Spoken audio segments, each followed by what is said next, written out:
नमस्कार, मैं हूं आपके साथ मयंक मिश्रा। आज 25 तारीख है और देखिए जिस तरह से जंग में ईरान ने अमेरिका को करारा जवाब दिया और इसे टिट फॉर टैट कहा गया कि जैसे हमले आप करेंगे उसी तरह के मुंह तोड़ जवाब ईरान की तरफ से दिए जाएंगे।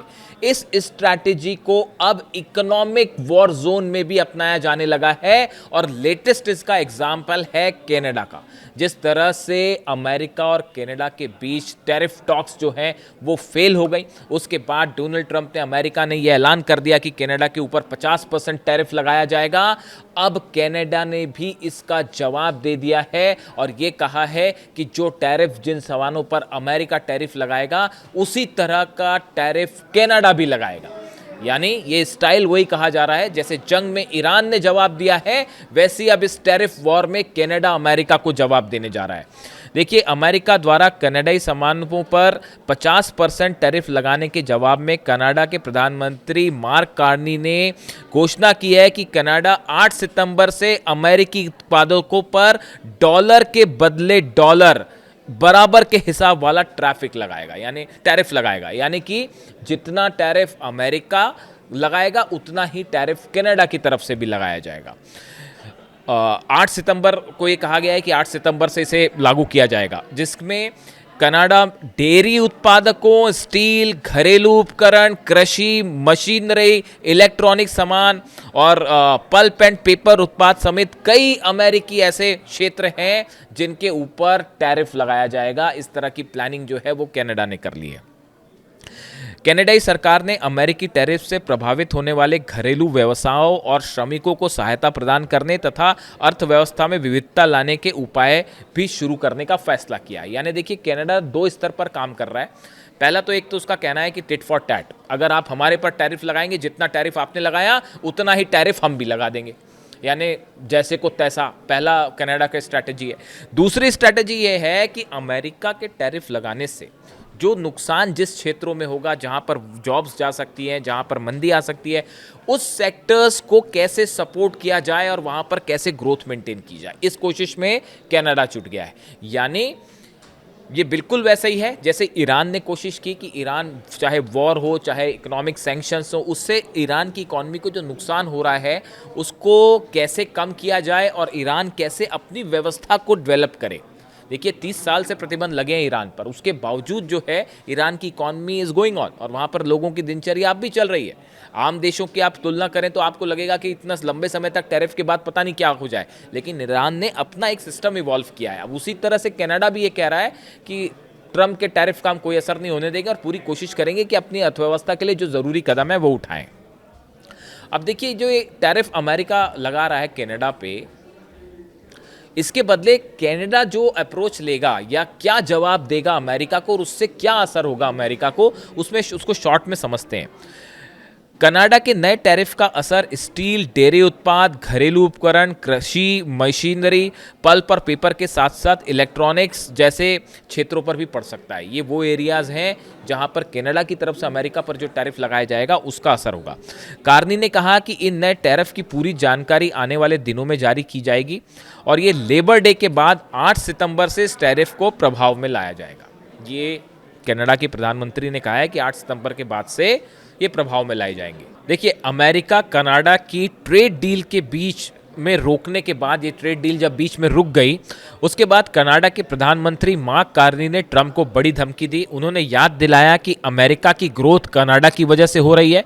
कार्नी ने एक प्रेस कॉन्फ्रेंस में अमेरिका को दी जाने वाली मदद वापस लेने की वार्निंग भी दी। ये मदद एनर्जी सप्लाई से जुड़ी है, यानी एनर्जी सप्लाई वो बड़ा सेक्टर होगा जिस पर आने वाले दिनों में असर पड़ सकता है अमेरिका में। कनाडा के पीएम कार्नी का कहना है कि अमेरिका और कनाडा के बीच दिखाई देने वाला व्यापार घाटा मुख्य रूप से ऊर्जा के कारोबार की वजह से है।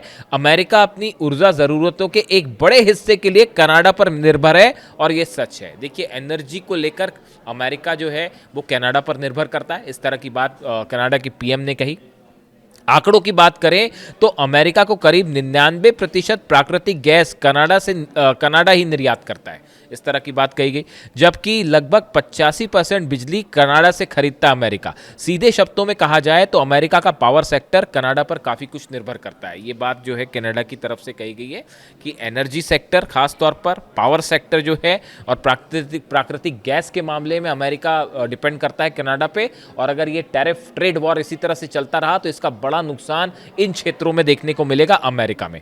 इसके अलावा तेल के नाम पर पूरी दुनिया में खेल करने वाले अमेरिका में करीब 60% कच्चा तेल कनाडा से लेता है अमेरिका।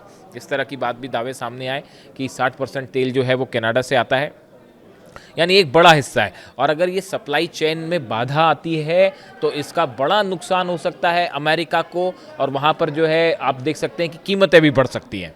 और कनाडा के पीएम ने तंज कसते हुए कहा है कि कनाडा अगर ऊर्जा आपूर्ति रोक दे तो अमेरिका की ग्रोथ भी रुक जाएगी। इस तरह की बात कनाडा की प्रधानमंत्री की तरफ से कही गई कि अगर एनर्जी सप्लाई जो है कनाडा रोक दे अमेरिका की, तो इससे अमेरिका की ग्रोथ भी रुक जाएगी। देखिए, उसी तरह कनाडा अमेरिका का एक बड़ा बाजार है। जवाबी टैरिफ में अमेरिकी कंपनियों के कनाडा को होने वाले निर्यात महंगे हो जाएंगे, बिक्री घटेगी और बाजार में हिस्सेदारी भी कम होगी। पहले के अनुभव में भी कनाडाई जवाबी टैरिफ से अमेरिकी निर्यातक प्रभावित हुए थे। टैरिफ से क्रॉस बॉर्डर सप्लाई चेन टूटती है, उत्पादन महंगा और जटिल हो जाता है, जिससे अमेरिकी कंपनियों की लागत बढ़ती है और दक्षता कम होती है। यानी अमेरिकी कंपनीज पर भी इसका खासा असर देखा जाएगा। टैरिफ युद्ध से व्यापार घटता है, निवेश कम होता है और अनिश्चितता बढ़ती है। जो अगर ये टैरिफ वॉर इसी तरह से जारी रहता है, ट्रेड वॉर जारी रहता है कनाडा और अमेरिका के बीच में, तो इसका नतीजा होगा कि व्यापार, नेचुरल सी बात है कि व्यापार जो है वो कम होगा, निवेश, इन्वेस्टमेंट कम होगा, और इससे एक मार्केट में इनस्टेबिलिटी बनी रहेगी। यानी कनाडा ने एक बड़ा रिप्लाई देने की तैयारी कर ली है अमेरिका को, और टिट फॉर टैट वाला फॉर्मूला ईरान का जो है वो अपना लिया है। देखिए, दोनों के बीच में असल में बातचीत चल रही थी। ये बातचीत डिरेल कैसे हुई? दोनों देशों के बीच व्यापार समझौते लेकर बातचीत चल रही थी। कुछ समय पहले तक माना जा रहा था कि दोनों पक्ष किसी समझौते के करीब है, और कनाडा ने अमेरिका के साथ विवाद करने के लिए कुछ जवाबी टैरिफ हटाने की पेशकश भी की थी। लेकिन बातचीत के आखिरी दौर में अमेरिका की ओर से कुछ ऐसी मांगे रखी गई जिन्हें कनाडा ने स्वीकार करने से इनकार कर दिया। मार्क कार्नी के मुताबिक अमेरिका की अंतिम मांगों में कनाडा में बने वाहनों को मिलने वाले टैरिफ राहत को सीमित करना, कनाडा के दूसरे देशों के साथ व्यापार समझौते करने की क्षमता को रोक लगाना, और भाषा, संस्कृति तथा संप्रभुता से जुड़े मुद्दों को प्रभावित करने वाली शर्तें भी जोड़ दी गई थी। ये बड़ी बात एक जो है कनाडा के प्रधानमंत्री की तरफ से कही गई। उनका कहना ऐसा था कि बातचीत ठीक चल रही थी और ये माना जा रहा था कि जल्दी समझौता हो जाएगा, डील हो जाएगी। लेकिन आखिरी दौर में, स्टॉक्स के आखिरी दौर में, कनाडा के जो दूसरे देशों के साथ व्यापारिक टर्म्स हैं, ट्रेड टर्म्स हैं, उनको कंट्रोल करने की कोशिश अमेरिका ने शुरू कर दी। यानी कनाडा जो इंपोर्ट एक्सपोर्ट करता है, कई देशों के साथ ट्रेड डील है, टैरिफ की जो शर्तें हैं, उस मामले में अमेरिका ने दखल देना शुरू किया, जो कि बात कनाडा को मंजूर नहीं थी। बात नंबर एक। दूसरी बात, व्यापार समझौतों पर रोक लगाना। ये भी कहा गया कि कनाडा ने जिन देशों के साथ बिजनेस डील्स की हैं उसको लेकर अमेरिका की तरफ से आपत्तियां जताई गई, और साथ ही कल्चरल इशू को लेकर भी, एक रीजन है वहाँ पर फ्रेंच, असल में फ्रांस के काफ़ी सारे लोग हैं, तो वहाँ के जो प्रोडक्ट होते हैं उसमें फ्रांस की भाषा में, फ्रेंच भाषा में जो है डिटेल्स लिखे होते हैं। ऐसे तमाम इन मुद्दों को लेकर भी अमेरिका की तरफ से आपत्तियां जताई गई, जो कनाडा को स्वीकार नहीं थी। यानी इस टैरिफ वॉर में, आखिरी इस टैरिफ जो टॉक्स हो रही थी, इसके आखिरी दौर में अमेरिका की तरफ से जो शर्तें रखी गई, उससे ये पूरी तरह से टैरिफ टॉक्स जो हैं वो डिरेल हो गई, और जिसका नतीजा ये है कि अब कनाडा ये कह रहा है कि डॉलर फॉर डॉलर, यानी टैरिफ फॉर टैरिफ, अगर आप हम पे टैरिफ लगाते हैं 50%, तो हर सेक्टर में जहां जहां आप टैरिफ लगा रहे हैं वहीं हमारी तरफ से भी टैरिफ लगाया जाएगा। ये बिल्कुल उसी तरह का है जैसे, देखिए, ईरान की तरफ से ये जवाब आ रहा है कि ये जो एक इकोनॉमिक वॉर शुरू की है अमेरिका ने, अमेरिका के जो वित्त मंत्री हैं उनकी तरफ से जो बयान आया कि करीब 60 इंस्टीट्यूशंस और जहाज हैं, शिप हैं, लोग हैं जिनके ऊपर बैन कर दिया गया है। ईरान जाने वाले जहाज़ों को रोका जा रहा है, ईरान के हर सामान की सप्लाई रोक दी जा रही है, ना ईरान चीज़ें जा पाएंगी, ना वहाँ से बाहर आ पाएगी।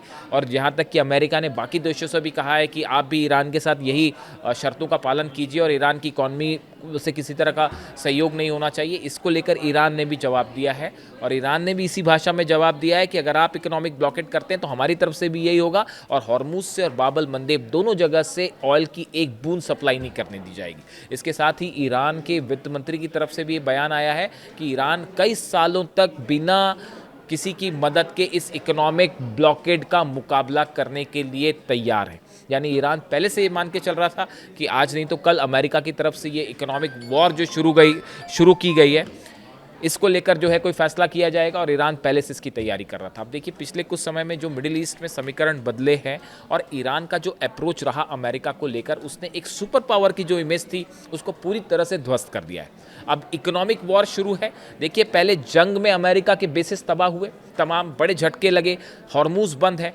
उसके बाद अब इकोनॉमिक जो वॉर छिड़ी है उसमें भी ट्रंप के लगातार जो टैरिफ को लेकर फैसले हैं, ट्रेड डील्स को लेकर फैसले हैं, कई तो टैरिफ आपने देखा सुप्रीम कोर्ट ने अमेरिका की खुद ही खारिज कर दिए, जिसके चलते बड़ी मात्रा में डॉलर्स जो है वो अमेरिका को चुकाने पड़ गए उन कंपनीज को जिन पर जो है टैरिफ लगाया गया था। यानी ट्रंप टैरिफ को वहां का सुप्रीम कोर्ट ही अवैध घोषित कर चुका है। ऐसे में एक बार फिर कनाडा के साथ जो ये टैरिफ टॉक्स फेल हुई हैं, बताया जाता है इसका बड़ा असर अमेरिकन इकोनॉमी पर होने जा रहा है। इन्फ्लेशन हाई है, गैस प्राइसेस हाई है, ऑयल प्राइसेस हाई हो रहे हैं अमेरिका में। मिड टर्म पोल्स होने जा रहे हैं नवंबर में, जो कि डोनाल्ड ट्रंप के लिए सबसे बड़ी चुनौतियों में से एक है। और अगर ये हालात इसी तरह से कंटिन्यू रहे, देखिए हॉर्मुज बंद है, ऑयल सप्लाई नहीं हो रही है, रशिया का ऑयल ब्लॉक किया जा चुका है, उसको लेकर नया डील ट्रेड टर्म्स सामने आ रहे हैं, टैरिफ, और ये कहा गया है कि 31 तारीख को दूसरे सदन में अमेरिका के अगर ये बिल पास हो जाता है और डोनाल्ड ट्रंप इस पर सिग्नेचर कर देते हैं तो रशिया से ऑयल इंपोर्ट करने वाले 5 सबसे बड़े देश जिसमें भारत और चीन भी शामिल हैं, उनके ऊपर भी 100% टैरिफ लगा दिया जाएगा। ऐसे में आप देखिए कनाडा में जो ये टैरिफ वाली जो बात है और जो मामला बिगड़ गया अमेरिका के साथ, ये एक बड़ी समस्या खड़ा कर सकता है अमेरिका के लिए आने वाले दिनों में। आपकी क्या राय है? आप ये अमेरिका के और डोनाल्ड ट्रंप के टैरिफ फैसलों को लेकर क्या सोचते हैं? कमेंट करिए, अपनी राय दीजिए। Thank you so much.